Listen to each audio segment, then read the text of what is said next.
Si no, arrancamos. ¿Por dónde andamos? ¿Qué fue el último que vimos? Fue Hechos 6.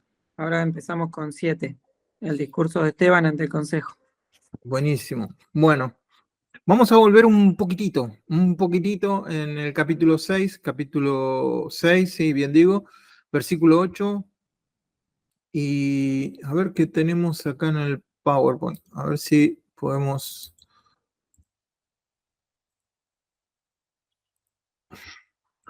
Como para ponernos un poco... Este es el bosquejo de Hechos.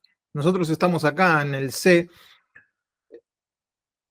Primero es la introducción, el equipamiento a los apóstoles, el ministerio de Pedro. Todavía estamos dentro del ministerio de Pedro, aunque hoy vamos a estar con Esteban. Y todavía el ministerio, acuérdense que Hechos 1:8 dice, me serán testigos en Jerusalén, Judea, Samaria y hasta lo último de la tierra. Entonces, ahora todavía estamos en Jerusalén. No hemos salido de Jerusalén. Entonces, todo lo que está pasando es en Jerusalén. Y con Pedro, y hoy vamos a ver a Esteban, y capaz que lleguemos a Felipe. Vamos a ver cómo vamos. Es que hay tanto, yo tengo tanto para que no sé si vamos a llegar al capítulo 8, pero vamos al tranco. Entonces, estamos ahí. Si hoy entramos, vamos a ver que después del capítulo 8 ya vamos a entrar en Judea. Ya el Evangelio va a explotar en Judea, y después va a explotar en Samaria, y después va a explotar hasta lo último del mundo. Entonces, pero ahora estamos ahí todavía, en esa parte. Fíjense que hay un patrón que se va repitiendo Hechos 2:3, Hechos 3:4 y Hechos 5. Es un patrón, un resumen de un avivamiento. Empieza con un resumen. Hay una predicación en el templo, en los tres. En los tres hay actividad en el templo. Muchas conversiones, muchas conversiones, muchas conversiones. Y Dios añadía, y Dios añadía, y Dios añadía. No se registra en el primero oposición, pero ya en el segundo ya hay oposición de los saduceos. Y la oposición del sumo sacerdote y los saduceos. Y la iglesia empieza a tener favor con el pueblo, ya lo empieza a mirar distinto el pueblo a la iglesia. Algunos por miedo, acuérdense que cuando uno en aquel tiempo no iba al templo, perdía todo contacto con la sociedad, ya los negocios y todo ocurría casi dentro del templo, donde se hacía el networking que dicen, los contactos estaban ahí, ese era el centro de la actividad social. Entonces, cuando salías ya de ser judío y te unías a la iglesia, bueno, ahora tenías otro grupo de gente. En Hechos 3:4, otra vez ya empezamos a ver a los apóstoles encarcelados, otra vez encarcelados en el 5. La predicación de Pedro, 2 veces predica Pedro y las 2 veces los culpa de haber matado a Jesús, y las 2 veces dice, miren muchachos, le prohíben hablar de Jesús y él a las 2 veces le dice lo mismo. Juzguen ustedes si es mejor obedecerlos a ustedes o a Dios. ¡Wow! Qué bueno todo eso. No, que la valentía. Hay unas respuestas a las autoridades y diálogo con las autoridades. Los apóstoles son liberados y la iglesia empieza a tener ya identidad. Bien, en el capítulo 6 tenemos la elección de los 7, que van a ser importantes, porque de esos 7, 2 ahora van a cobrar importancia, tanto Esteban como Felipe. Pero primero se va a hablar de Esteban, y vamos a ver hoy sobre todo la predicación y la muerte de Esteban. Ya le estoy contando el final de la película, pero bueno, ustedes ya saben que se muere, ¿no? Es como el Titanic, ya sabe que se va a hundir. Los 7, acuérdense, nunca se los llama diáconos, son ayudantes, son conocidos como ayudantes de apóstoles. Nosotros hoy en día somos muy proclives, nos gustan mucho los títulos. decirle diácono. Hablo por mí, yo fui diácono en la iglesia, yo fui anciano, yo fui pastor, yo fui superintendente, supervisor y ahora soy super oveja. Pero acuérdense, y la Biblia no está tan definido los títulos. Acá eran diáconos, pero vamos a ver que son llenos del Espíritu Santo y predican y hacen señales y prodigios. Puede ser que este término como diácono, ahora los diáconos cuidan las puertas en las iglesias, ¿no? Los diáconos ponen las sillas, o generalmente los que conozco yo, ¿no? Las iglesias que conozco yo. Pero cuando vemos en ellos, vemos que estaban llenos del Espíritu. Entonces, de estos 7 que se eligen, Esteban y Felipe cobran un interés y empiezan a tener impacto en el movimiento cristiano durante los años formativos. Muchos convertidos a través de ellos. Y Lucas vuelve a destacar el crecimiento numérico continuo de la iglesia. Dios agregaba y Dios agregaba y Dios agregaba. Y acá el dato es que también los sacerdotes se estaban convirtiendo. Los sacerdotes estaban viniendo al camino. Después viene el arresto de Esteban, y acá es donde vamos a leer del 8 al 15. Si ustedes tienen ahí su Biblia, ahora vamos a ir leyendo versículos del 8 al 15. Esto ya lo leímos, pero tenemos que conectar con lo que tenemos que leer hoy. Esteban, Sí, ¿empiezo? dale. Esteban, hombre lleno de gracia y del poder de Dios, hacía grandes prodigios y señales milagrosas entre el pueblo. Con él se pusieron a discutir ciertos individuos de la sinagoga llamada de los libertos, donde había judíos de Cirene y de Alejandría, de Sicilia y de la provincia de Asia. Como no podían hacer frente a la sabiduría ni al espíritu con el que Esteban hablaba, instigaron a unos hombres a decir: hemos oído blasfemar contra Moisés y contra Dios. Agitaron al pueblo, a los ancianos y a los maestros de la ley. Se apoderaron de Esteban y se lo llevaron ante el consejo. Presentaron testigos falsos que declararon: ese hombre no deja de hablar en contra de este lugar santo y contra su ley. Le hemos oído decir que ese Jesús de Nazaret destruiría este lugar y cambiaría las tradiciones que nos dejó Moisés. Todos los que estaban sentados en el consejo fijaron la mirada en Esteban y vieron que su rostro se parecía al de un ángel. Bien, buenísimo. Entonces, acuérdense, la gente con la que discutía eran libertos, eso quiere decir que en algún momento fueron esclavos, ahora son libertos, son libres, pero en algún momento se les llamaba así a los que en algún momento fueron esclavos. Y es importante que nosotros resaltemos acá las 3 cosas que se le acusan. Si vamos, todo esto va a ser un juicio. La predicación de Esteban está en el marco de un juicio.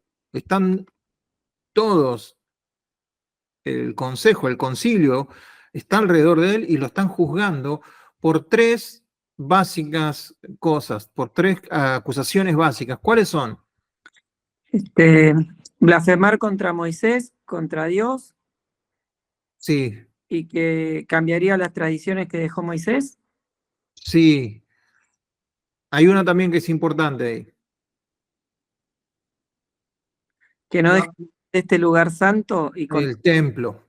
Este lugar santo se refiere al templo. ¿Sí? Entonces, cuando nosotros veamos, yo voy a tratar de resaltárselos, pero cuando veamos la predicación de Esteban, Esteban se va a defender de esas 3 acusaciones. Entonces, esto no está separado de lo anterior, de lo que va a predicar Esteban. Esteban se va a defender y se defiende de una manera magistral. ¿Y por qué? Porque estaba lleno del Espíritu. Entonces, el varón de Dios Esteban estaba lleno del Espíritu, la sabiduría, la fe y la gracia, y el poder estaba en él. Entonces, acuérdense, él se va a defender. Hay un falso testimonio. Encima, sobornaron a unas personas para que lo acusaran. La tercera de las 4 veces en Hechos en que los seguidores del Señor son llevados hasta la corte judía. Pedro y Juan ya fueron, Pedro y los apóstoles también fueron ya, y ahora Esteban, y más adelante va a ser llevado Pablo. De las 4 veces, esta es la tercera. 3 veces se lo acusa a Esteban, oponerse a Moisés y a las costumbres o a las tradiciones, no a la ley, a las tradiciones. 2 veces se le acusa a oponerse al templo y 1 vez se le acusa a oponerse a Dios, que básicamente esta es la acusación general que engloba todo lo demás, ¿no? Pero es importante entender eso. Entonces ahora vamos a ver la predicación de Esteban. Del 20 vamos a leer en adelante. Lo voy a leer yo para ir parando, así no los tengo que frenar a ustedes para... Ustedes síganme. En aquel mismo tiempo, nació Moisés y fue agradable a Dios. Así empieza.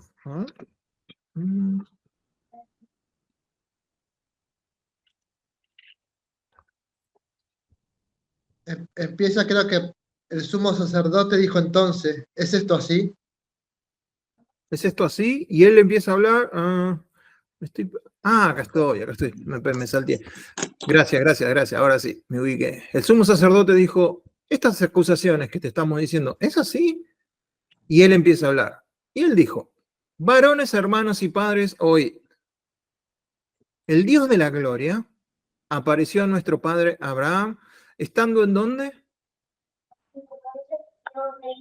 Mesopotamia. ¿Sí? Si ustedes quieren agregar, tienen sus notas, ¿dónde queda Mesopotamia? ¿Se acuerdan cuando en la escuela nos hacían estudiar los fenicios y dónde quedaba Mesopotamia? Mesopotamia queda en Babilonia. ¿Qué hacía Dios en Babilonia llamando a un hombre de Babilonia? ¿Entienden que Esteban ya empieza a demostrarles a ellos, este santo monte, este santo lugar, es a Jerusalén, el templo? Bueno, el Dios de la gloria apareció a nuestro Padre estando en Mesopotamia. Antes que morase en Harán. Una de las cosas que les quiero decir es que este es el mejor resumen que ustedes van a ver del Antiguo Testamento. ¿Por qué? Porque acá hay 2 datos que nosotros no tenemos en el Antiguo Testamento. Por ejemplo, que Abraham no obedeció enseguida a Dios. Cuando Dios lo llama a salir de su tierra y de su parentela, nosotros a veces leemos en Génesis eso y decimos, salió enseguida. Y acá nos vamos a dar cuenta que se esperó 25 años para obedecer a Dios. Fíjense, antes que morase en Harán, o sea, salió de Ur, se fue a Harán y le dijo, sal de tu tierra y de tu parentela y ven a la tierra que yo te mostraré. Entonces salió de la tierra de los caldeos y habitó en Harán. No fue a la tierra que Dios le mostró, se quedó en Harán. Y de allí, muerto su padre, Taré murió 25 años después. O sea que le llevó 25 años obedecer a Dios. Cuando muere su padre, entonces Dios lo trasladó a esta tierra, en la cual vosotros habitáis ahora. Si Esteban, lleno del Espíritu Santo, no nos diera este detalle, nosotros no lo entenderíamos capaz que en Génesis. Fíjense cómo acá nos está dando un detalle que a nosotros se nos pierde si estuviéramos en el Antiguo Testamento. Y sigue diciendo, y no le dio herencia en ella, ni aún para asentar un pie, pero le prometió que se la daría en posesión a su descendencia después de él, cuando él aún no tenía hijo. Lo único que pudo tener Abraham en la tierra de Canaán fue una cueva. Compró una cueva porque se había muerto Sara y la tenía que enterrar y no la pagó barata. La cueva de Macpela. Ahí enterraron a Sara, ahí enterraron a Jacob, ahí enterraron a Abraham, ahí enterraron a un montón, pero no tuvo herencia en esa tierra. Esto es lo que está diciendo Esteban. Y le dijo Dios así, que su descendencia sería extranjera en tierra ajena. y que los reducirían a servidumbre y los maltratarían por 400 años. Mas yo juzgaré, dijo Dios, a la nación de la cual serán siervos, y después de esto saldrán y me servirán en este lugar. ¿En dónde? ¿Dónde están ellos? Y le dio el pacto de la circuncisión. ¿Qué es la circuncisión? ¿Alguien me puede explicar lo que es la circuncisión?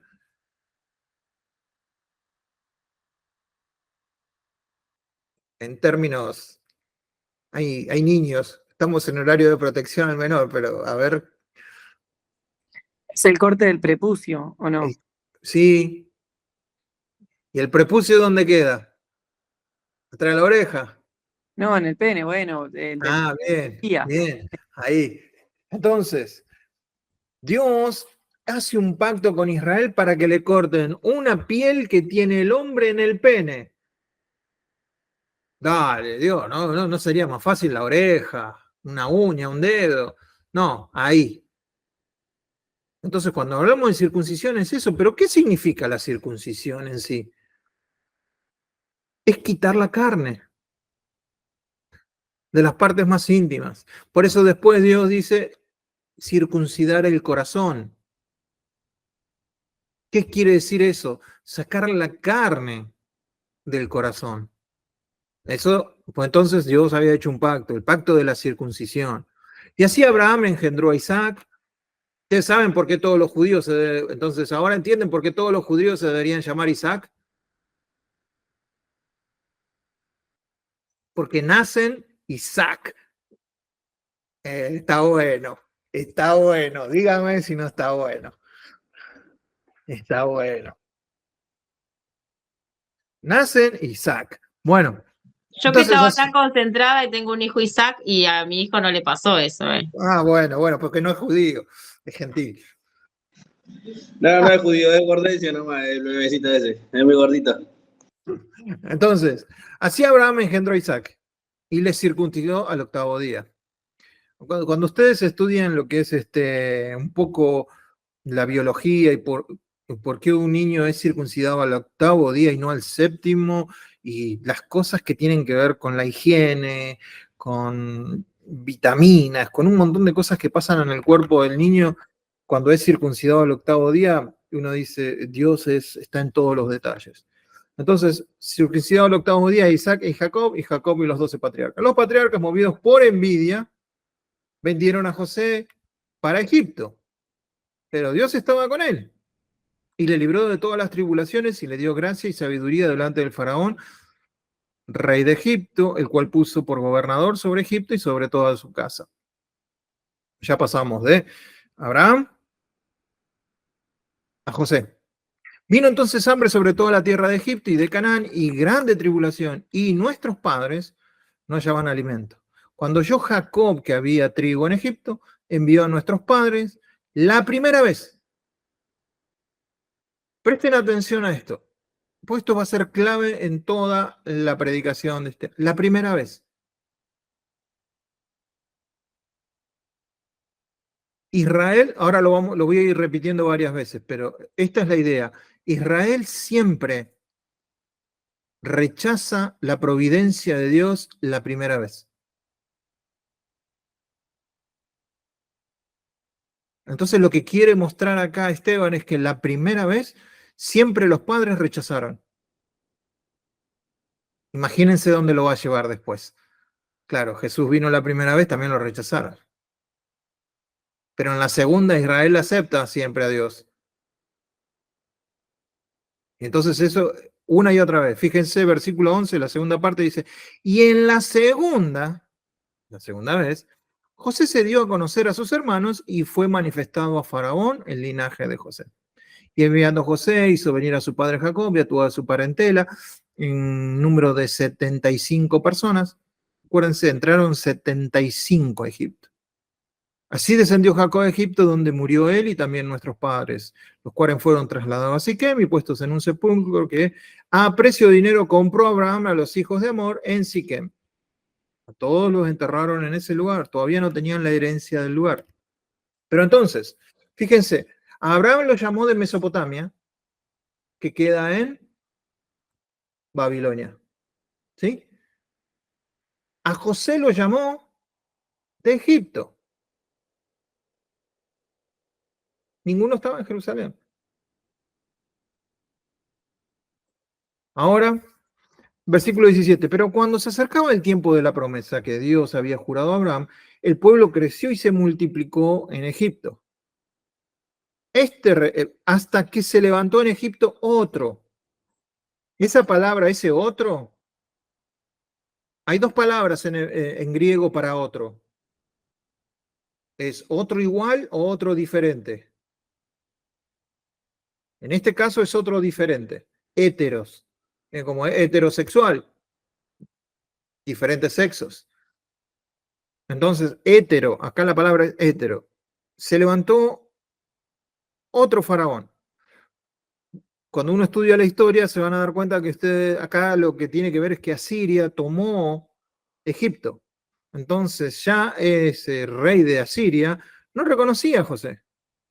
Entonces este rey, usando su astucia con nuestro pueblo, maltrató a nuestros padres a fin de que expusiesen a muerte a sus niños para que no se propagasen. ¿Sí? Entonces, versículo 20. En aquel mismo tiempo nació Moisés. Ya entramos ahora, Abraham, José, ahora entramos con Moisés.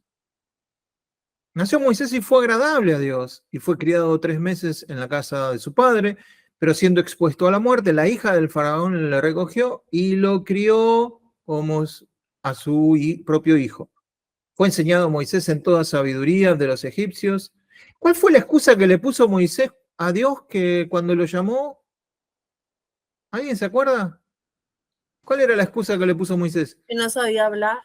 Ah, que no sabía hablar. Bueno, miren lo que dice acá.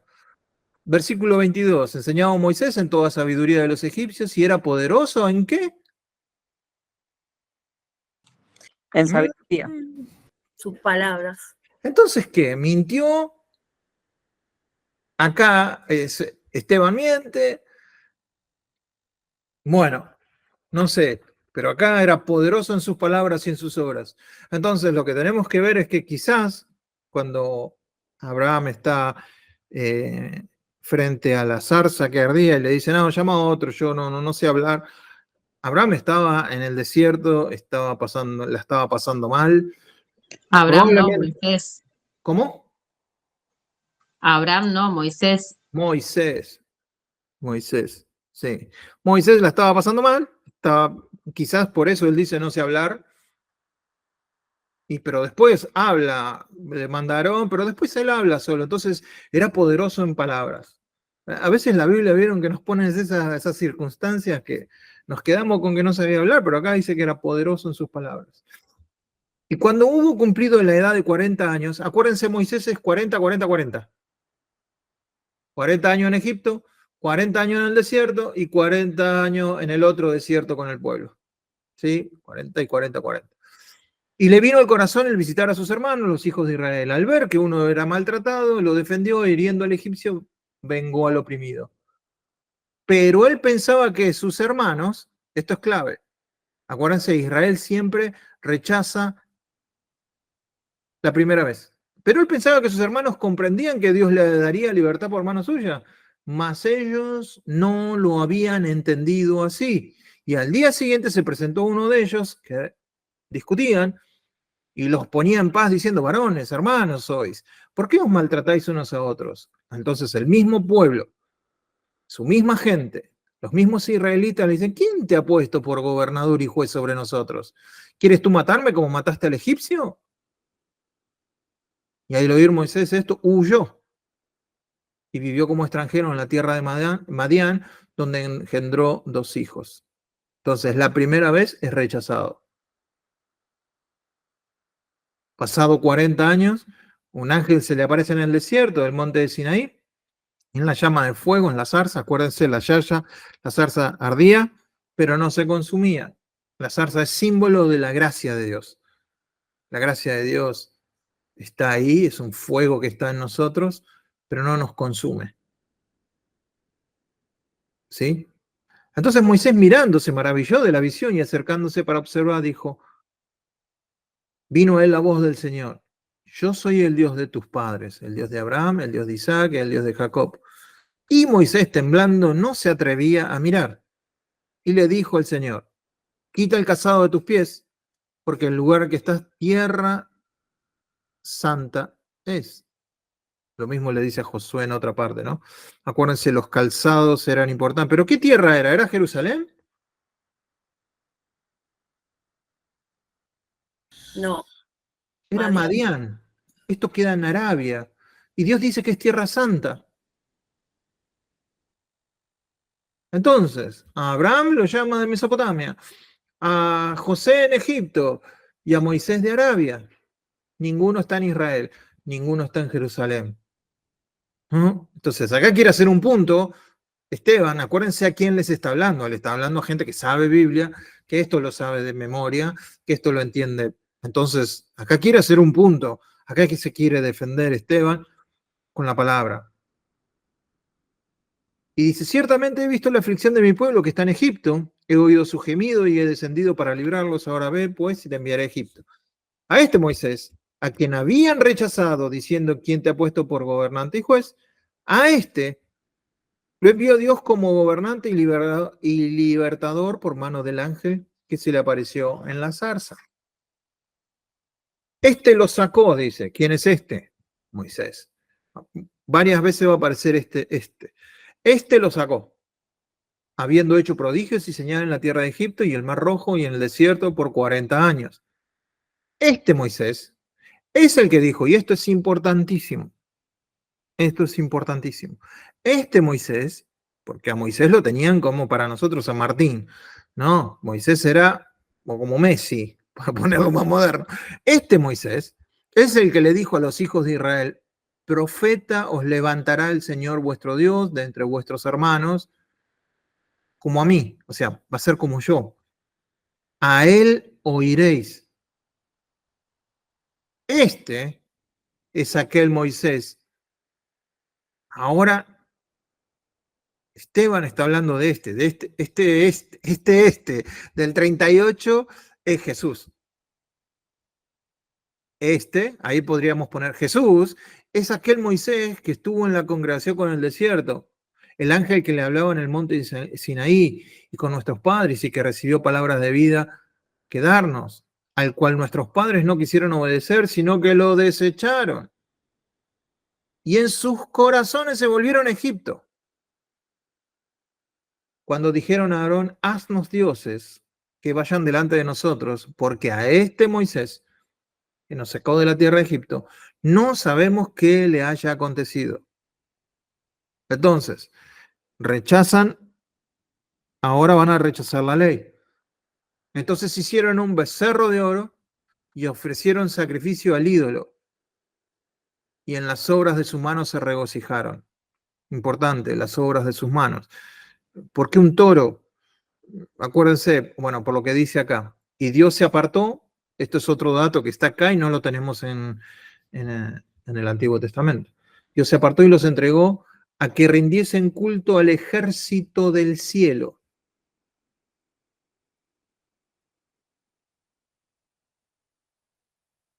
¿Quién es el ejército del cielo? ¿Alguien sabe, tiene idea? Al sol, a la luna y a las estrellas. Y te quedas corto. ¿Sí? Y te quedas corto. ¿Qué más? planetas. Planetas. Ujú. Acuérdense que de alguna manera ellos armaron un becerro, ¿no? Que es un toro. Tiene que ver con Tauro, ¿sí? Tiene que ver con Marte. Entonces, todo eso tiene que ver con la astrología, tiene que ver con lo que ellos adoraban, las cosas del cielo. A ver si esté bien este pasaje, Salmo 81, 12.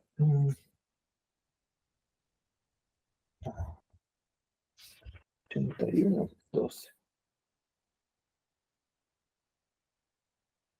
Pero mi pueblo no oyó mi voz, e Israel no me quiso a mí. Los dejé, por tanto, a la dureza de su corazón. Caminaron en sus propios consejos.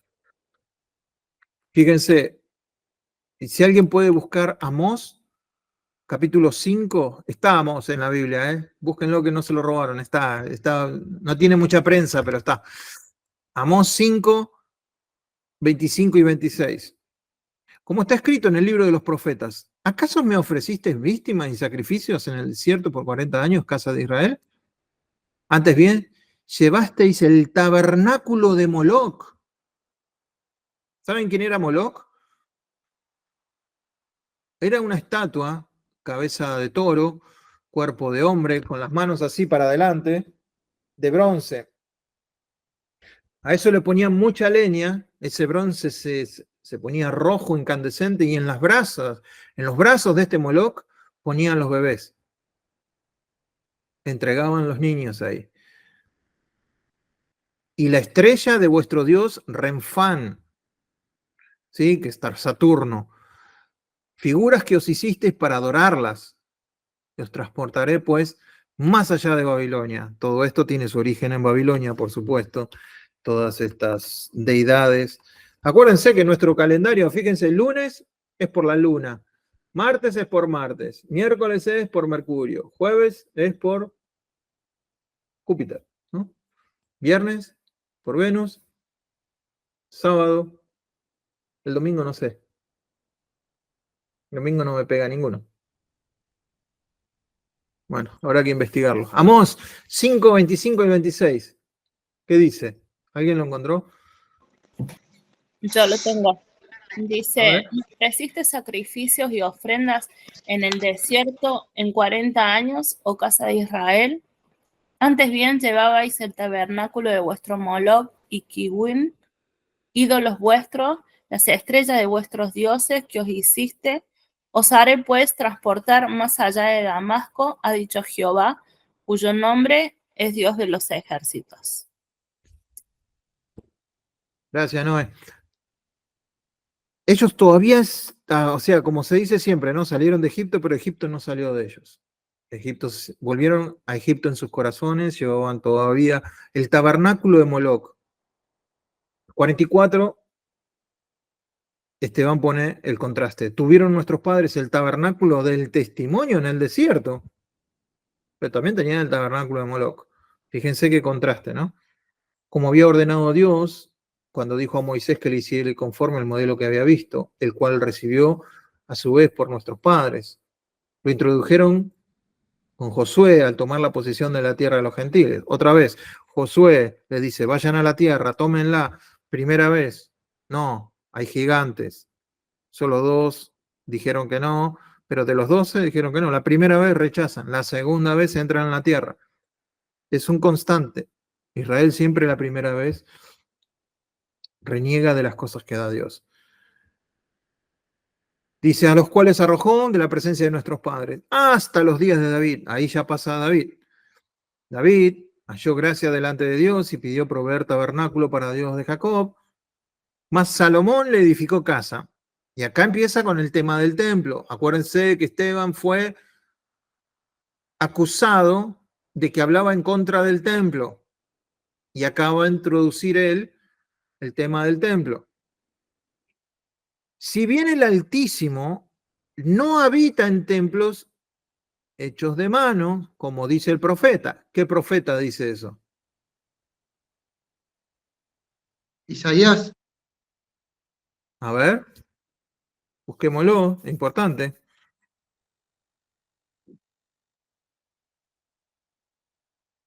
Pero en realidad, lo que está diciendo es, el versículo que sigue es el del profeta. El cielo es mi trono y la tierra el estrado de mis pies. ¿Qué casa me edificaréis? Dice el Señor. ¿Cuál es el lugar de mi reposo? ¿No hizo mi mano todas estas cosas? Si alguien quiere buscar Jeremías 66, 1 y 2. Sí. Isaías, profe. A ver. Pues dice, Jehová dijo así, el cielo es mi trono y la tierra estrado de mis pies. ¿Dónde está la casa que me habréis de edificar y dónde el lugar de mi reposo? Mi Bien. mano hizo todas estas cosas y así todas estas cosas fueron, dice Jehová. Pero miraré a aquel que es pobre y humilde de espíritu y que tiembla a mi palabra.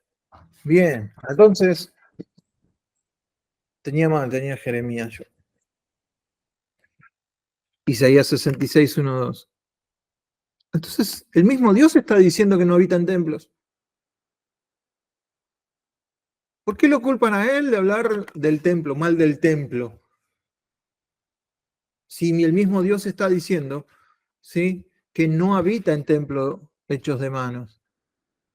A veces, en este caso, el templo era un ídolo.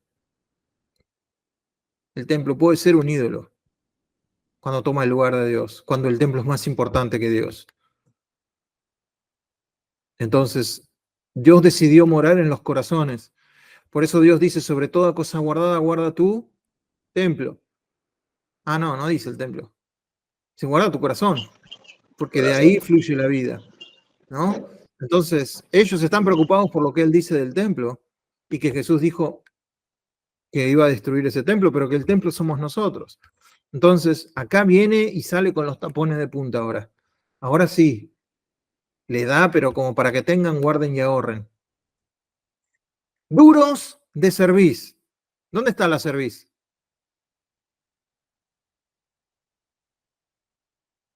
¿Quién da más? ¿Quién da más?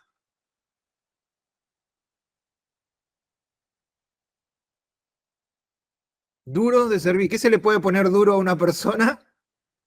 La cabeza, ¿Qué parte de la cabeza? la atrás. La nuca. La nuca, la cervical. ¿Nunca no escucharon hablar que le duele la cervical? Cerviz, cervical, acá atrás. ¿Qué es lo que hace? Que la persona no se puede agachar, ¿no? Habla de que no es humilde, no puede tener esta actitud de... Entonces, duros de cerviz es alguien que está todo así, que no puede, no, orgullo. E incircuncisos de corazón y de oídos.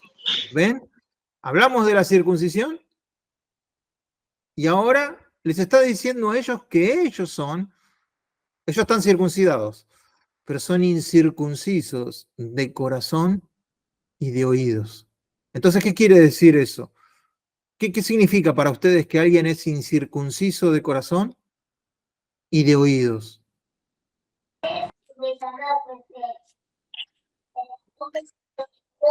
Que tiene carne en el corazón y en los oídos, o sea, como que no lo convierte, no sé cómo decirlo, no. Que cumple con la ley, pero que su corazón está lejos de lo que es Dios. Bien, los dos están bien. ¿Qué más? Incircuncisos de corazón y de oídos. El hombre natural, el hombre que anda en la carne, no puede entender las cosas que son de Dios, porque las cosas que son de Dios son espirituales, no carnales. Entonces, alguien que escucha con la carne o alguien que en su corazón trata de entender con la carne, no puede entender las cosas que son de Dios. Vosotros, dice, resistís siempre al Espíritu Santo como vuestros padres, así también vosotros.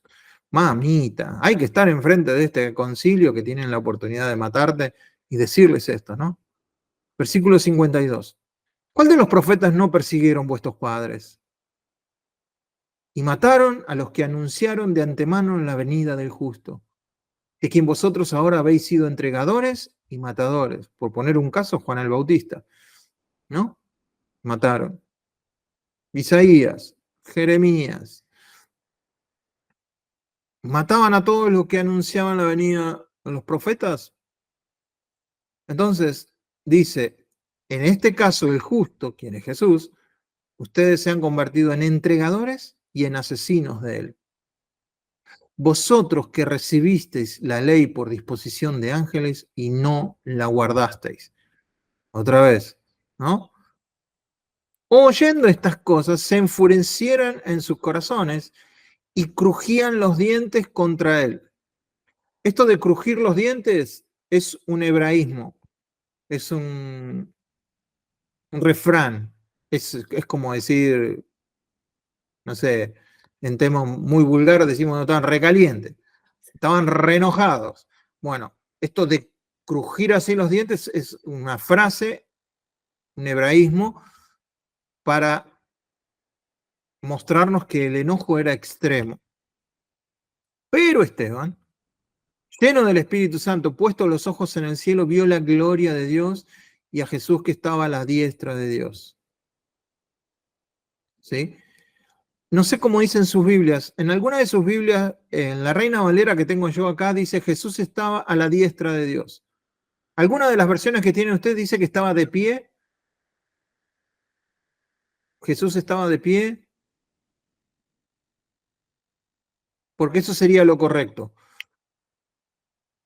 En el original dice que Jesús estaba de pie a la diestra de Dios. Lo repite 2 veces. Y dijo, he aquí, veo los cielos abiertos y el Hijo del Hombre que está de pie a la diestra de Dios. Versículos 55 y 56. ¿Alguno dice de pie o no? La versión que vos tenés, César, que leíste hoy. Sí, la mía dice así. Veo el cielo abierto, exclamó, y al Hijo del Hombre de pie a la derecha de Dios. Bien, está correcta esa versión. De pie. Jesús estaba de pie. ¿Sí? Es la única vez que alguien usa este título, Hijo del Hombre, que no fuera Jesús, Hijo del Hombre. Vamos a terminarlo y ahora los quiero llevar a otro lado.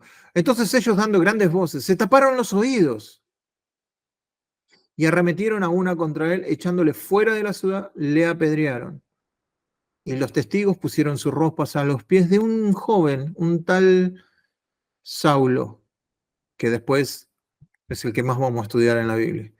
Y apedreaban a Esteban mientras él invocaba y decía, Señor Jesús, recibe mi espíritu. Y puesto de rodillas, clamó a gran voz, Señor, no les tomes en cuenta este pecado. Y habiendo dicho esto, durmió. Y Saulo consentía, o sea, daba permiso en su muerte. Bien, hasta acá tenemos entonces la predicación de Esteban. Es el mejor resumen. En mi versión dice murió. Murió, sí, durmió, murió. Acuérdense que un cementerio es un dormitorio. Eso es lo que significa cementerio. Un dormitorio. Así que cuando esta noche digas vamos al dormitorio, preguntale a tu esposa o a tu esposo ¿qué me estás diciendo? ¿El que tiene camas o el que tiene...? Cementerio es dormitorio. Por eso es una forma de decir que murió, decir que durmió. Entonces algunos van a salir con una teoría, no, pero entonces estamos dormidos, pero no estamos muertos. Estamos muertos, es una forma de decir, estamos muertos. Expiró. No se murió, solo expiró. No, está queriendo decir lo mismo, murió. ¿Sí? Israel nunca responde la primera invitación de Dios.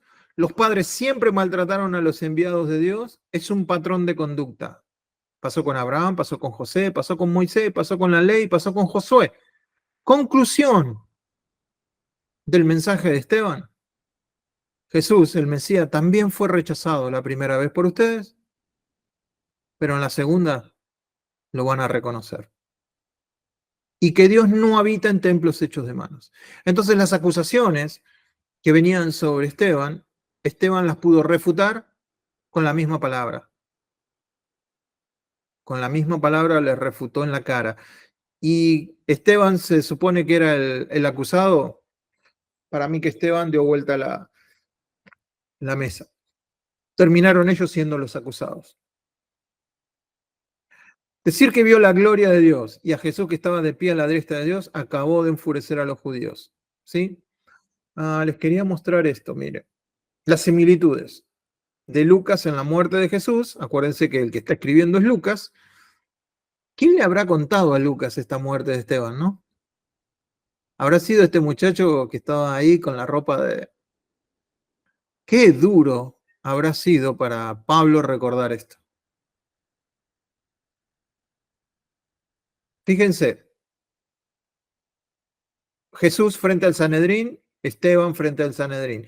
Jesús anuncia al Hijo del Hombre a la diestra de Dios. Esteban anuncia que ve al Hijo del Hombre a la diestra de Dios. es condenado por blasfemia por su propio testimonio. Esteban es condenado por blasfemia por su propio testimonio. A los dos son asesinados fuera de la ciudad. Los dos dicen lo mismo, en tus manos encomiendo mi espíritu, y los dos dicen lo mismo, perdónalos porque no saben lo que están haciendo. Es tremenda la similitud de lo que dice Jesús con lo que dice Esteban. Es casi un calco. Entonces, el propósito de la historia es este. La tragedia de la historia y el triunfo de la historia. Y matas a los profetas. Esteban dijo que mataban a los profetas. Jesús dice lo mismo. Ustedes matan a los profetas. Yo los quise juntar como a mis hijos, como la gallina junta a sus polluelos. Así que los hinchas de River dicen, ya tengo un versículo para mí. Pero acá hay uno. La gallina, ¿sí? He aquí, vuestra casa os es dejada desierta.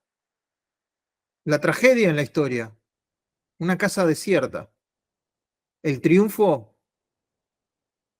digo que desde ahora no me veréis hasta que digáis bendito el que viene en el nombre del Señor.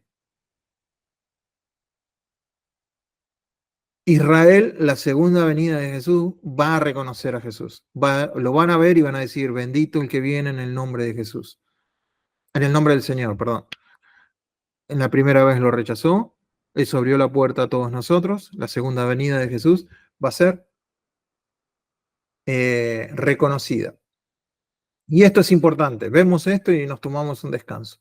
Los 3 versículos más importantes en lo que tiene que ver con que Jesús estaba a la diestra de Dios. Jesús estaba de pie y eso demuestra que es el sumo sacerdote. Acuérdense, en el tabernáculo no hay sillas. El sumo sacerdote trabajaba o oficiaba de pie. Entonces, cuando lo ven de pie, está haciendo la obra del sumo sacerdote. Ahora, ¿por qué se enojaron tanto? Esteban dice, he aquí veo los cielos abiertos y al Hijo del Hombre que está a la diestra de Dios. ¿Por qué se enojan cuando dice eso? ¿Por qué se enojan cuando Jesús dice lo mismo? Jesús callaba y no respondía, pero el sumo sacerdote, el mismo que estaba acá, escuchando a Esteban, ¿eres tú el Cristo, el Hijo del bendito?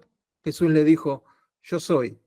Y veréis al Hijo del Hombre sentado a la diestra del poder de Dios y viniendo en las nubes del cielo. Entonces el sumo sacerdote, rasgando su vestidura, dijo, ¿qué más necesidad tenemos de testigo? Ya habéis oído la blasfemia, ¿qué os parece? Y todos ellos le condenaron declarando ser digno de muerte. ¿Tanto les ofende esa frase? ¿Por qué? ¿Por qué es tan grave esa frase?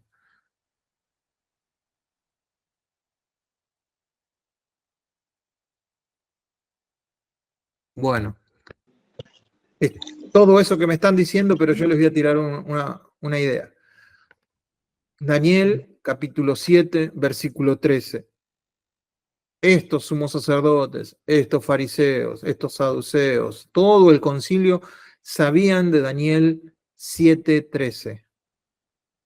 Entonces, cuando Esteban dice esto y cuando Jesús dice esto, están diciendo lo que dice Daniel.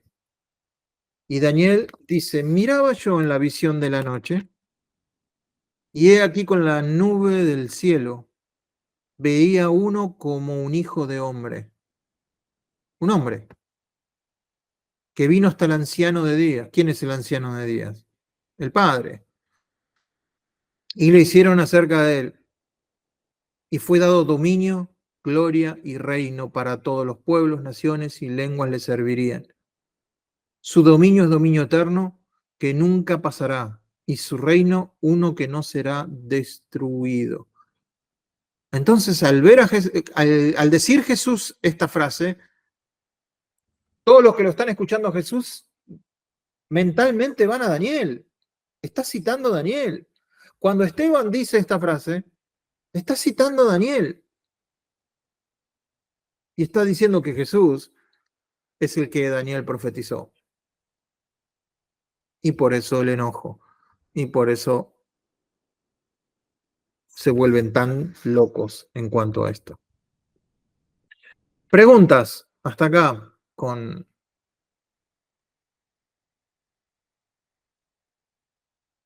lo que hemos visto. ¿Alguna pregunta? ¿O algún comentario, algo con lo que no estén de acuerdo también? Yo tengo una pregunta. A ver. En el versículo 43, cuando Esteban cita lo de Amós, dice que lo va a transportar más allá de Babilonia, y en Amós dice que más allá de Damasco. Sí, ¿Esto por qué es? ¿Lo mismo? porque es lo mismo, es la misma región, nada más que con distinto nombre. Es como que yo te diga, te voy a llevar más allá de, no sé, más allá de Buenos Aires, y después te diga, te voy a llevar más allá de la provincia de Buenos Aires, una cosa así. O te voy a llevar más allá de Bahía Blanca y te voy a llevar más allá de la provincia de Buenos Aires. Básicamente te estoy diciendo lo mismo. Son dos ciudades, o sea, si lo ves en el mapa, te vas a dar cuenta por qué lo dice, porque es la región. Básicamente les está diciendo, van a ir deportados a otro lugar.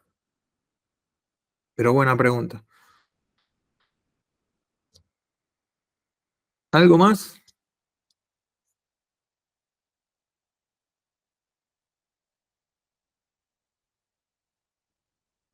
Bueno, nos tomamos 5 o 10 minutos.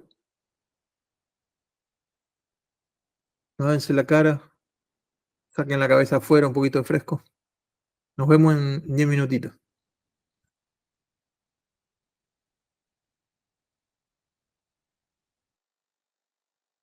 Cinco minutos después.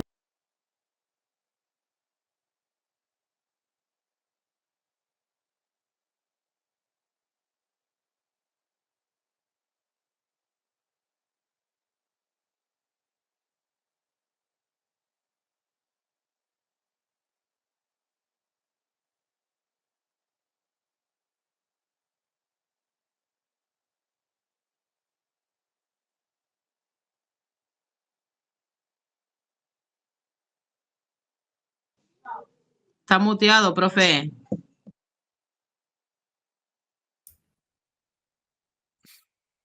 Todo lo bueno que estaba diciendo, dije cosas que... Nada, si yo no... No soy más porque no practico. Bueno, vamos a arrancar con el capítulo 8. A ver si lo liquidamos hoy. Sí, sí. Bueno. Sí. Bueno, hay mucho para ver acá. El capítulo 8 empieza diciendo: Saulo consentía en su muerte. En aquel día hubo gran persecución contra la iglesia que estaba en Jerusalén y todos fueron esparcidos. ¿Cuántos fueron esparcidos? Todos. ¿Por dónde? Por las tierras de Judea. Me seréis testigos en Jerusalén, Judea. Así que en las persecuciones la iglesia siempre ha crecido. ¿Alguien vio el documental que les pasé? ¿Alguien lo vio? ¿Qué les pareció? ¿Alguien lo vio o no? No tuvieron tiempo. Yo me asusté cuando empezó. Ah, no es de terror.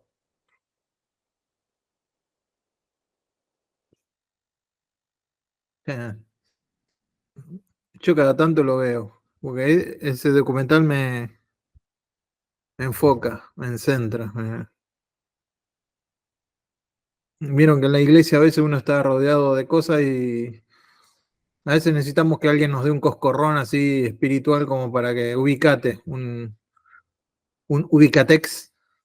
Bueno, para mí es ese documental. Un golpe de realidad. Ajá. Sí, un golpe de realidad. Y fueron todos entonces esparcidos por la tierra de Judea y de Samaria, salvo los apóstoles. Fíjense qué interesante. Los apóstoles se quedaron en Jerusalén. Y hombres piadosos llevaron a enterrar a Esteban e hicieron gran llanto sobre él. Acuérdense, los funerales tenían gran importancia en las tierras del Oriente. Una persona que no era sepultada era tenida por menos. Hasta los que no eran judíos, judíos y griegos preferían enterrar a las personas o sepultarlas. Siempre la gente pregunta, ¿no? ¿Y qué pasa con el que los creman? ¿Se puede cremar a alguien? ¿No se puede cremar? El ejemplo bíblico es sepultarlo. El ejemplo bíblico es que el cuerpo es como una semilla que va a la tierra. Ahora, si alguien es cremado, no es que Dios no lo va a resucitar en aquel día. Si alguien, como nuestros hermanos, se los comieron los leones y después salieron en forma de excremento de los leones, de ahí Dios los va a levantar en aquel día. ¿Se entiende? Pero si vamos a buscar algo bíblico es la sepultura. Nada más. Y no estoy en contra de la cremación ni nada de eso, es solo que la Biblia habla de sepultar, nada más. Pero si alguien va a ser cremado, Dios lo va a levantar de esas cenizas. No hay ningún problema con eso. Entonces a Esteban lo llevaron, lo sepultaban, dejar gente que no estuviera... A los únicos que no sepultaban eran a los ladrones, por ejemplo, a los que estaban en la cruz, si no tenían familiares o alguien que los bajara, los dejaban ahí, que se pudrieran, que se lo comieran las aves, y que cayeran los pedazos, se los comieran los perros, o sea, era lo más bajo de lo más bajo la crucifixión. Y tendían a... Lo que vamos a entrar ahora, yo quiero que ustedes entiendan esto. Ahora salimos de Jerusalén y nos vamos a empezar a encontrar con gente rara. Ya, porque en Jerusalén son religiosos, pero en esa religiosidad no son tan raros como los gentiles. Entonces, en los gentiles vamos a empezar a ver cosas, magos, vamos a empezar a ver gente que hace magia, gente que esto, gente que lo otro, gente que... Entonces, la cosa se va a poner más interesante. Y dice, hombres piadosos llevaron a enterrar a Esteban e hicieron gran llanto sobre él. Versículo 3. Y Saulo asolaba la iglesia y entrando casa por casa, arrasaba a hombres y a mujeres y los entregaba en la cárcel. Saulo, bien. Pero los que fueron esparcidos iban por todas partes anunciando ¿qué cosa? El Evangelio. Fíjense que no predicaban la iglesia, fíjense que no predicaban cómo alcanzar tus sueños, fíjense que no predicaban como las 7 formas para ser un líder. No predicaban las 4 formas de poder alcanzar nada. Predicaban el Evangelio, punto aparte. Predicaban a Jesucristo, predicaban que Jesucristo está vivo, el Evangelio, la buena noticia de Cristo, de Jesús, el Cristo. Entonces, no me hagan enojar. Predicaban entonces anunciando el Evangelio. Entonces, Felipe, otro diácono, ¿cuál era alguien sabe, Felipe, cuál era su don o su ministerio?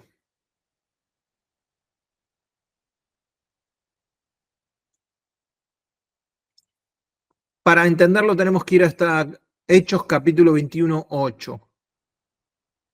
Es interesante eso, ¿no? Vamos a adelantarnos. Saulo perseguía a la iglesia. Felipe se tuvo que ir de Jerusalén porque Saulo lo perseguía. Y fíjense en Hechos 21:8, ¿qué pasa ahí? ¿Alguien lo quiere leer? Al otro día, saliendo Pablo y los que con él estábamos, fuimos a Cesarea y entrando en casa de Felipe, el evangelista, que era uno de los 7, posamos con él. O sea que por culpa de Pablo, Felipe se tuvo que ir de Jerusalén. Ahora que Saulo es Pablo, Se quedó a dormir en la casa de Felipe.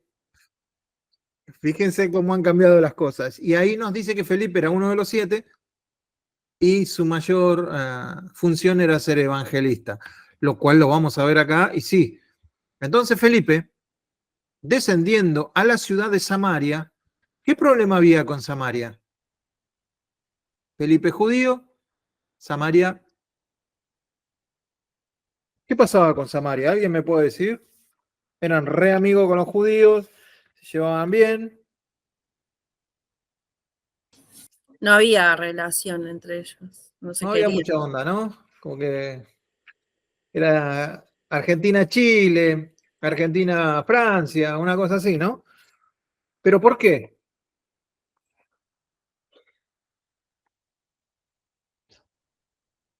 ¿Solo porque sí? Porque la Argentina somos los mejores, por eso. Ah, bueno. Porque Pero en Samaria. los judíos no los habían dejado ser parte de la construcción del templo. Desde allá ya venía toda la bronca. Después los samaritanos decían que a Dios había que adorarlo ahí en el monte Gerizim. Y los judíos decían que no, que era en el templo. Bien. ¿Y se acuerdan que Jesús se encuentra con la samaritana? Con la Y mujer ahí- samaritana. Y ahí Jesús da una revelación tremenda. Ella le dice, no, lo que pasa es que nosotros tenemos que adorar allá. Y ustedes dicen que hay que adorar allá, lo que decía Noé. Y Jesús le dice, pero va a llegar el momento en que no va a ser ni acá ni allá. Me parece que ese momento llegó. Me parece que ese momento llegó ahora. Fíjense, versículo 5. Entonces Felipe, descendiendo, acuérdense que Jerusalén siempre es muy alto, muy alto. Entonces siempre que dicen descender es porque bajaban hacia el mar. Descendiendo a la ciudad de Samaria, les predicaba a Cristo. Y la gente unánime escuchaba atentamente las cosas que decía Felipe. Obviamente era evangelista, ¿no?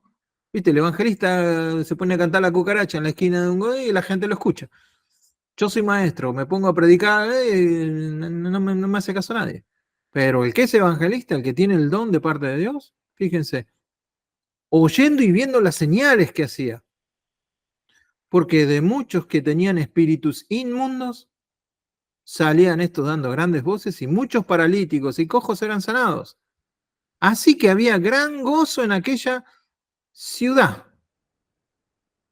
Y como siempre hay un pero, versículo 9, pero había un hombre llamado Simón,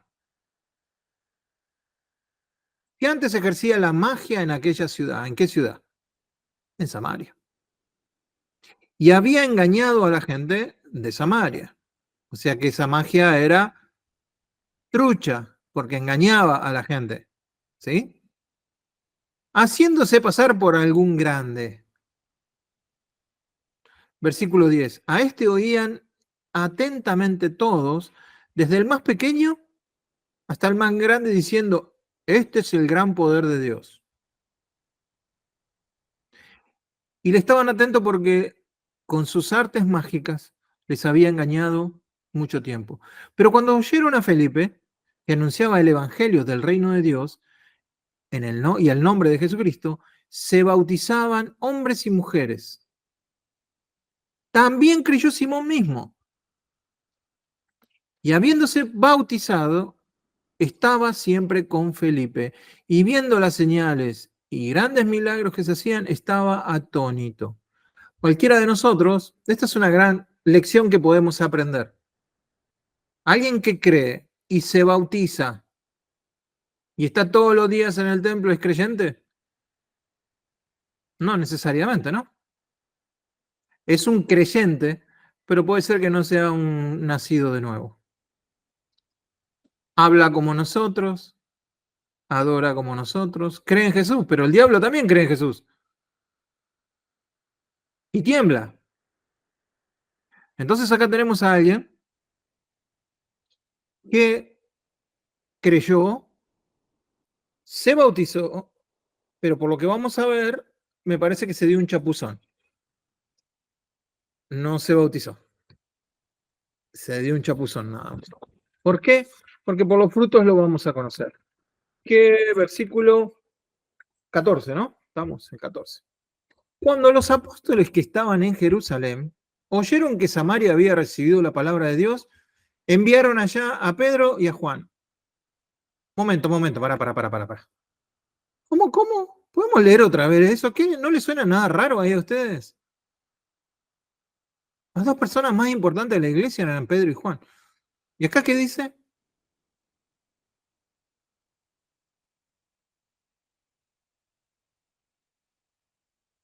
Que mandaron a Pedro y a Juan. Ajá. Estaban. Entonces, ¿quién es más importante? ¿Quién tiene más autoridad que Pedro y Juan? Que son los apóstoles. Los apóstoles estaban en... Los apóstoles, Pedro y Juan, son enviados. Si son enviados es porque hay alguien superior a ellos que los envía. ¿Quién es el que es superior a ellos? Y Felipe, ¿no?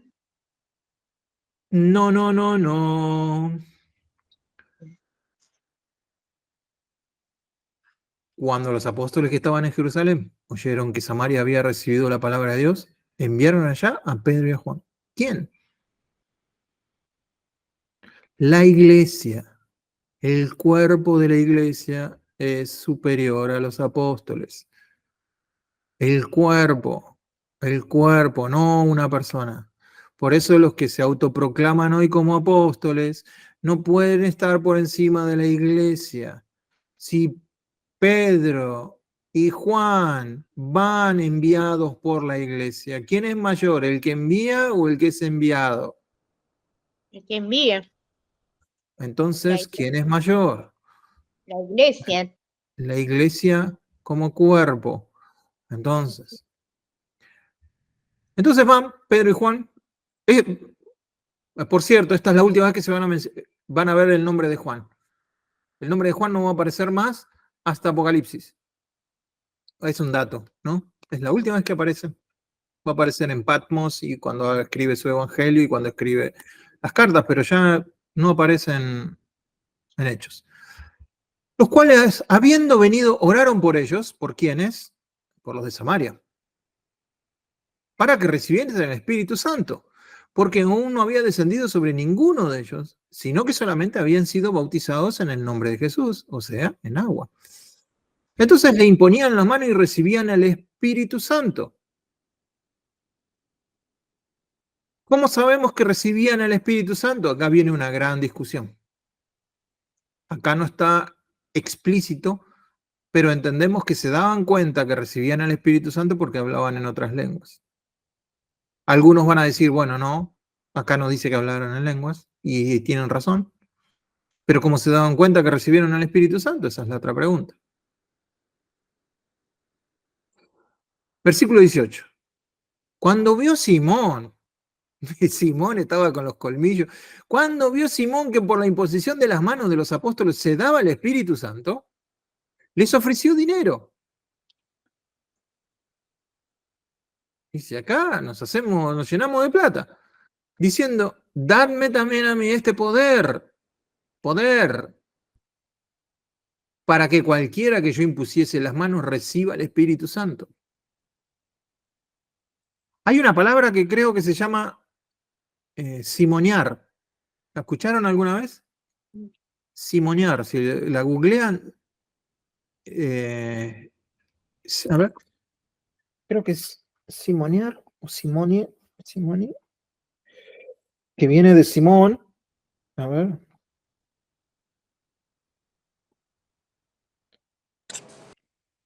Dice ¿Qué es simoniar? era alguien, simonear, según el diccionario, amonestar o reprender. ¿Cómo? Ah, no, ese es sermonear. No la encuentras, simonear.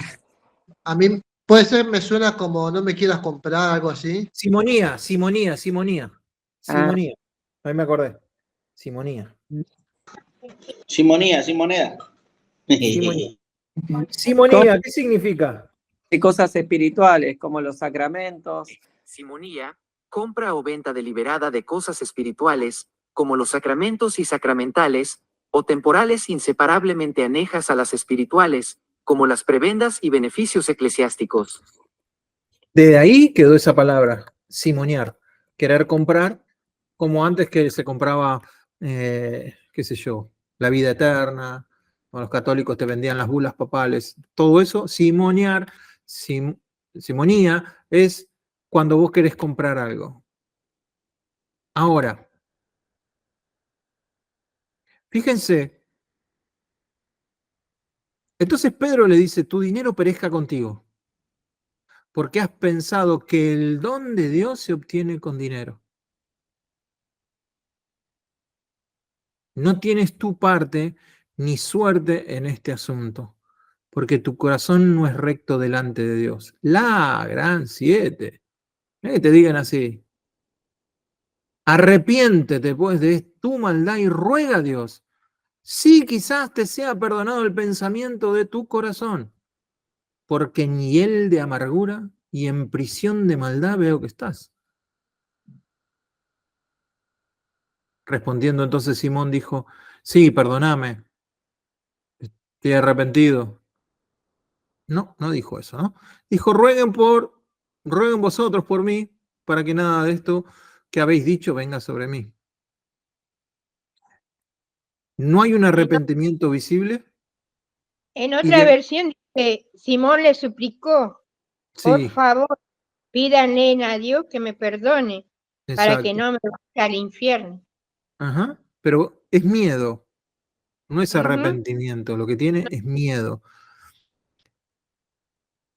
No vamos a escuchar hablar más de Simón en todo Hechos, pero hay mucha literatura de los padres de la iglesia, de Orígenes, de los que han estudiado con Juan, que este es el nacimiento, con Simón, es el nacimiento de la nueva era. ¿Alguno escuchó hablar de la nueva era? Bueno, se cree que todo empezó acá. Les quería leer algo para que ustedes vean.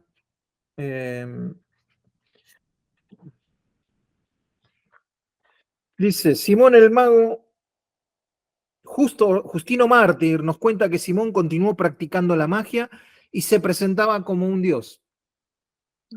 Tomaba cosas de Jesús, tomaba cosas de lo que se hablaban en el Evangelio, pero él le agregaba cosas. Justino Mártir dice que Simón realizaba milagros, pero atribuía su poder a la influencia de demonios en su vida. Y él estaba muy cerca de Helena. Helena era una mujer que acompañaba a Simón y la presentaba como su primer pensamiento. Las cosas de la nueva era son así. Primer pensamiento, el primer espíritu, busca dentro tuyo la energía, la fuerza, tiene cosas. ¿Crees en Jesús? Yo también creo en Jesús. Y te envuelven con todo eso. Todos los colectivos lo dejan bien. Cualquier colectivo, ellos dicen que sí. La energía. Entonces, Simón empezó con el culto gnóstico, que nosotros después vamos a ver en todas las epístolas de Pedro, las epístolas de Juan, todas hablando en contra de esta corriente que es el gnosticismo, que te dicen que podés llegar a un momento, a un nirvana, a un entendimiento por el conocimiento, por el gnosis. Y cuando vos llegás ahí, entonces ya las cosas que hagas con tu cuerpo no importan. Puedes salir con una prostituta, pero si vos ya llegaste a ese nivel de conocimiento, ya no pasa nada porque el cuerpo no. Esa era la corriente que empezó con Simón y se empezó a meter en la iglesia. Y cuando escuchen ustedes en las epístolas los falsos maestros, todos tienen que ver un poco con esta idea de Helena, que fue una prostituta, que él la salvó y que ahora era la primera, como dice él, el primer pensamiento, Y sobre eso se agregaron cosas hindúes, se agregaron cosas de Oriente, se agregó cosas del Evangelio, se agregó cosas de judías, se agregaron todo. O sea, está bien la astrología para ellos, está bien el Kabbalah, todo está bien. Y hoy en día nosotros tenemos una fuerte influencia de la nueva era en medio nuestro. A mí se me ha dado por estudiar mucho esto y créanme que yo el abuelo a la distancia cuando escucho a un artista, algún personaje de esto que dice, sí, no, le pedí al universo y el universo me dio, ¿qué universo? ¿Qué te puede dar el universo? Papá, o el universo o el universo. ¿Qué te puede dar? ¿Qué te puede dar el universo? No tiene entidad el universo.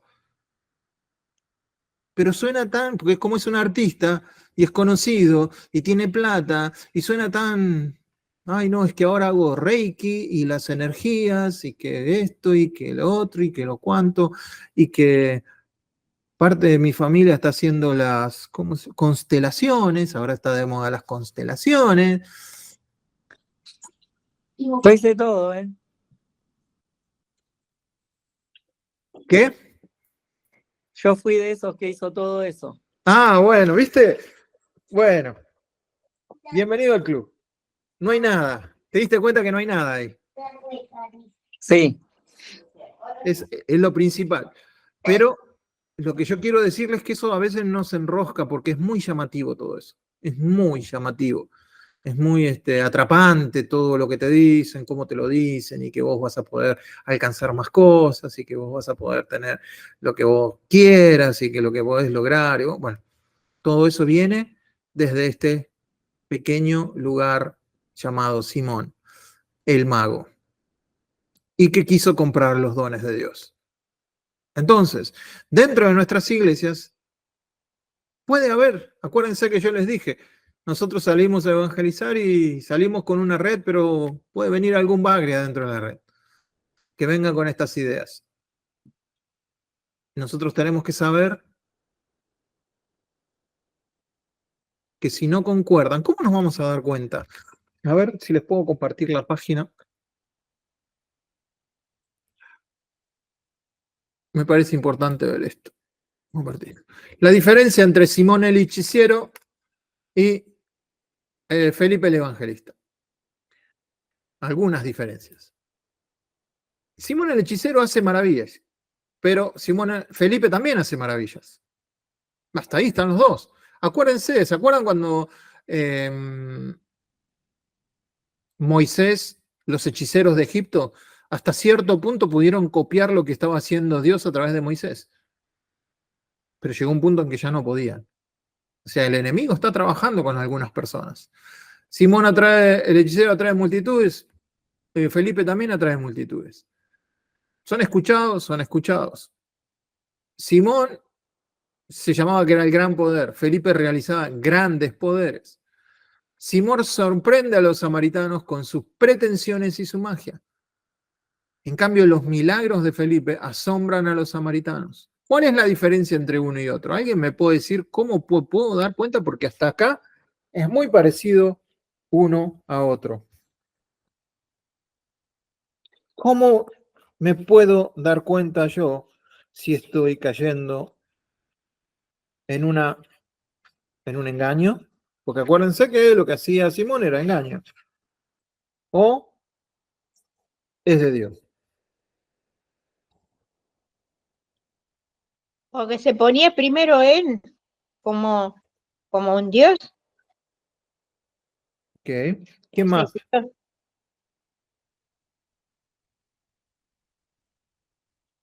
¿Qué más? Porque porque lo que es milagro verdadero es duradero. El otro es por un tiempo nomás. Ujú. Bien. ¿Qué más?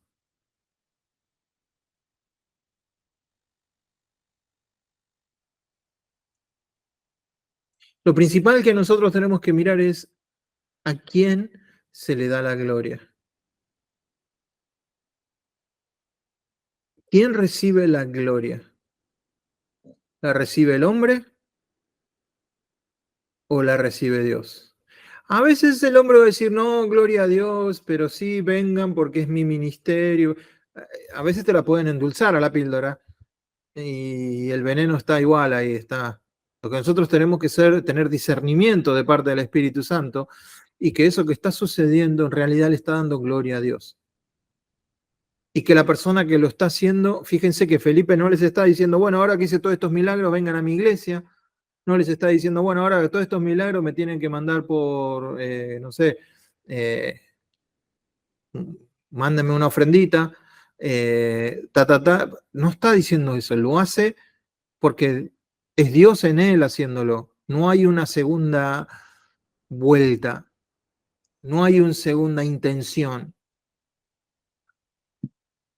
¿Se entiende? Entonces nosotros podemos, aparte que el Espíritu Santo nos tiene que dar discernimiento, que es un don del Espíritu Santo, lo que tenemos que hacer es entender quién está recibiendo la gloria en ese evento. ¿A quién se le está dando la gloria? ¿Al hombre? Porque acá la gloria se la llevaba Simón. Él tenía gran poder. Pero Felipe habla de alguien que tiene gran poder, un tal Jesucristo. ¿Entienden la diferencia?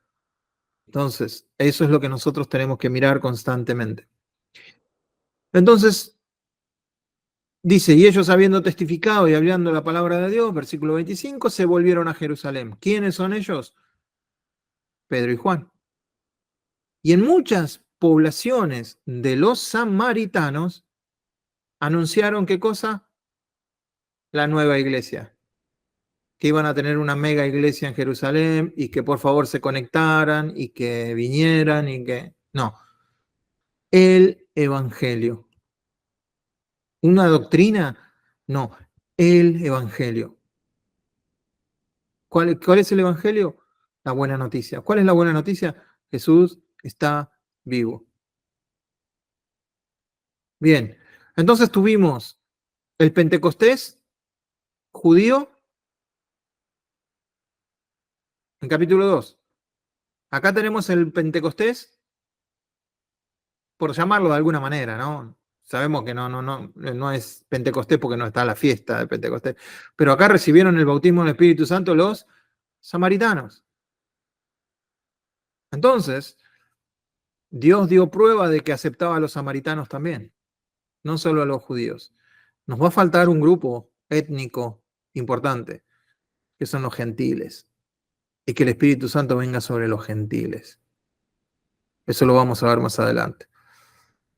Entonces, el 26, un ángel del Señor, esta historia me encanta. Aparte, tiene tantas cosas tan ricas. Un ángel del Señor habló a Felipe diciendo, levántate y ve hacia el sur.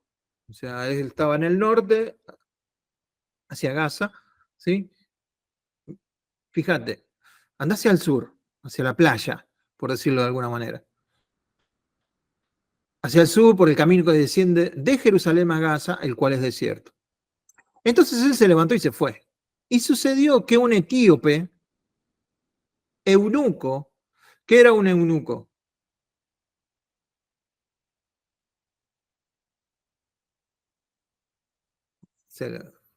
Alguien que fue circuncidado con hipo, ¿no? Estaba castrado, puede ser. Castrado, ¿sí? Entonces, pero eso fue al principio, lo castraban para poder cuidar un harem, pero después la palabra eunuco quedó para todo aquel que estaba a cargo, con un cargo de cuidar algo. Entonces, probablemente este era un eunuco sin el miembro, pero por ahí solamente era, no estaba castrado, solo era el título. Fíjense qué interesante. Funcionario de Candace, reina de los etíopes, el cual estaba sobre todos sus ¿qué? Tesoros, y había venido a Jerusalén para adorar. ¿A dónde iba a adorar? El eunuco no puede entrar al templo. Es gentil y es eunuco. No puede entrar al templo. Y este volvía sentado en su carro leyendo al profeta Isaías. Y el Espíritu le dijo a Felipe, acércate y júntate al carro. ¿Ustedes conocen la historia del arca? ¿El arca, dónde puede estar el arca escondida? ¿El arca del pacto? ¿O las teorías que hay? Bueno, esta es una teoría. Esta es una teoría. El arca está en Etiopía. Si ustedes, hay que hacer un estudio acerca de cómo Manasés quiso erradicar todo el culto a Dios, entonces los levitas hicieron que el arca fuera a Egipto, la mandaron a Egipto para que Manasés, el rey judío, no la destruyera. De Egipto, con el faraón, creo que se llamaba Not, pasó a los etíopes.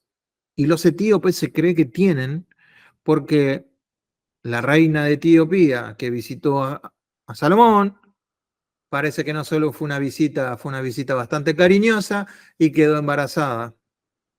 Salomón no dejaba títere con cabeza, entonces tiene un hijo en Etiopía. Este hijo es uno de los que guardó el arca. Pero hay mucha evidencia. Es más, si ustedes ven ahora, hay un lugar en Etiopía que no le permiten la entrada a nadie, que es el lugar, y se cree que el arca está ahí, y que el arca la cuida una sola persona. ¿Vieron como en las películas, esos que cuidan los tesoros, que cuidan? Bueno, es así. Es solo una persona, se elige qué persona, vienen de tiempo inmemorial, y solamente ese tesoro, esa arca, va a volver cuando el Mesías esté presente. Ahora, esto es una teoría, no le estoy diciendo que es así, pero está bueno el cuento. Es como que le estoy contando una historia, en una película. Ahora, probablemente si el arca estaba en el tesoro, y el eunuco era el que estaba a cargo del tesoro, y había anuncios de que el Mesías había venido, probablemente el eunuco fue a ver al Mesías para entregar lo que en Etiopía está y lo que está a cargo de la reina. Pero él dice que estaba muy confundido porque ahora está muerto. Entonces se vuelve confundido. El Espíritu Santo es el que hace este arreglo para que Felipe se encuentre con el eunuco y el eunuco no se vuelva confundido. Entonces se acerca el carro y le dice, acudiendo Felipe, lo oyó que leía el profeta Isaías y le dijo, pero ¿entiendes lo que lees? Y él dijo, ¿cómo podré entender si alguno no me guía en el camino? Si alguno no me enseña, ¿cómo lo voy a poder entender? Entonces, y rogó a Felipe que subiese y se sentase con él. Acuérdense, no es el eunuco solo y Felipe, es toda una caravana seguramente de personas. Esta era una persona muy importante. El pasaje de la escritura que leía era este. Como oveja a la muerte fue llevado, y como cordero mudo delante del que lo trasquila, así no abrió su boca, en su humillación no se hizo justicia, mas su generación, ¿quién la contará? Porque fue quitada de la tierra su vida. Respondiendo el eunuco, dijo a Felipe, te ruego me digas, ¿de quién dice el profeta esto? ¿De sí mismo o de algún otro?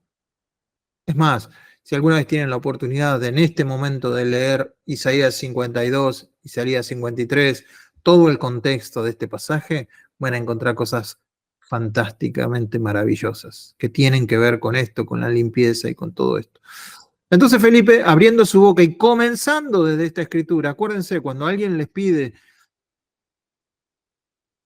esta es la primera ley de un maestro o la primera ley de un evangelista, empezar de donde está la persona.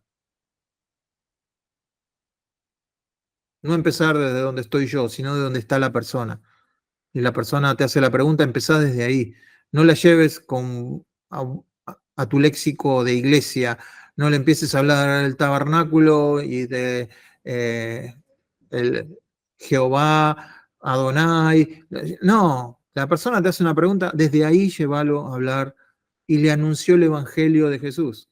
Otra vez, ¿de qué hablaba? De Jesús. Parece que es una locura, pero en todos lados donde iba, Hablaba del Evangelio, por algo es el evangelista, ¿no? Y yendo por el camino llegaron a cierta agua y dijo el eunuco, aquí hay agua, ¿quién pide que yo sea bautizado? Felipe dijo, si crees de todo corazón, bien puedes. Y respondiendo dijo el eunuco, creo que Jesucristo es el Hijo de Dios. Listo, ya está, cocinado al agua pato. No fue que el eunuco dijo, bueno, ahora tengo que entrar en un par de clases de bautismo, no, tengo que ver cómo está mi vida, tengo que ver si estoy listo para bautizarme, no, voy a esperar a que haga un poquito de calor, no, voy a esperar a que haga un poquito más de frío, no, voy a esperar que nada, donde hay agua y me bautizo. Ese tiene que ser el corazón de la persona si es que está bien evangelizado.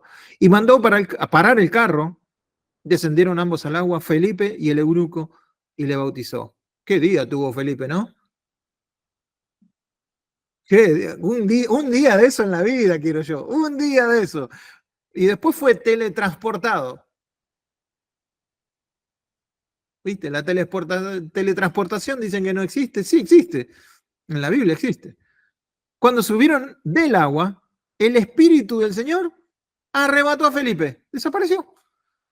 Y el eunuco no lo vio más y siguió gozoso su camino. Pero Felipe se encontró en Azoto. Ahí tienen que ir al mapa, no les puedo explicar dónde queda Azoto, pero estaba en camino a Gaza y ahora está en Azoto. Y pasando, anunciaba el Evangelio de todas las ciudades hasta que llegó a Cesarea, donde era la base romana. Así que Felipe después llegó a la casa y la esposa le preguntó, ¿cómo te fue hoy el día? No, tranquilo. Me encontré con un eunuco, estaba en Gaza, después me aparecí allá. Un día normal con Dios. Felipe, Claro, algo rutinario de todos los días. ¿eh? Algo rutinario de todos los días. Como de levantarse y salir a caminar. Algo de todos los días.